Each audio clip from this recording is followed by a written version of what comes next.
మా ఇంటి ముందు కట్టిన గుమ్మడికాయ పాడైంది. తీద్దామనే లోపే అందులో చిన్న పిట్ట గూడు కట్టుకుంది.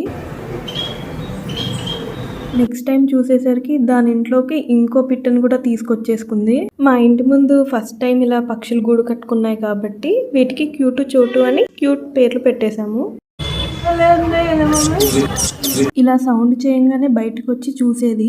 రోజు నేను మా అమ్మ పొద్దున నైట్ వాటిని అబ్జర్వ్ చేస్తూ ఉండేవాళ్ళం. సరే ఈ పక్షి కూడా అసలు ఎలా కట్టారా చూద్దామని నేను సెల్ఫీ స్టాండ్ తో పైదాకా వీడియో తీశాను. రకరకాల ఎండిపోయిన గడ్డి, ఫెదర్స్ కలిపి ఇలా గూడు కట్టేసుకున్నాయి. దీంట్లో నేను నేర్చుకున్నది ఏంటంటే మనకు వేస్ట్ అనిపించింది కూడా వేరొకరికి బెస్ట్ కావచ్చు. ఆ తర్వాత కొద్ది రోజులు ఎప్పుడు చూసినా కూడా 2 జంటగానే బయట కనిపిస్తూ ఉండేవి.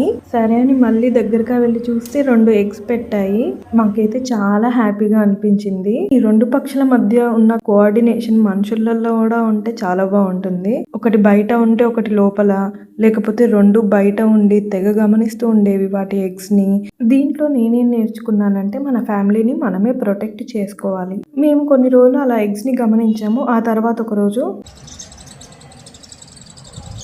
మీకు కూడా అర్థమైంది అనుకుంటా, ఎగ్స్ హ్యాచ్ అయ్యాయి. ఇక ఇప్పుడు కొన్ని రోజులు వాటి పేరెంట్స్ వాటికి ఫుడ్ తీసుకురావడానికి బయటికి వెళ్తూ ఉండేవి. పుట్టిన ఈ 2 బేబీస్ కి మేము చిట్టి పొట్టి అని క్యూట్ పేర్లు కూడా పెట్టేశాము. చిట్టి పొట్టిలు ఎక్కువ బయటకు వచ్చేవి కాదు. 1 వీక్ కే అవి కొంచెం పెద్దగా అయిపోయాయి. ఆ తర్వాత ఒక రోజు సడన్ గా అవి మమ్మల్ని వదిలిపెట్టి వెళ్ళిపోయాయి. ఇందులో నేర్చుకుంది ఏంటంటే రెక్కలొచ్చిన పక్షులు ఒక్క చోట ఉండవు. ఇది మా ఇంటి పిట్ట కథ. సబ్స్క్రైబ్ రావాలమ్మా.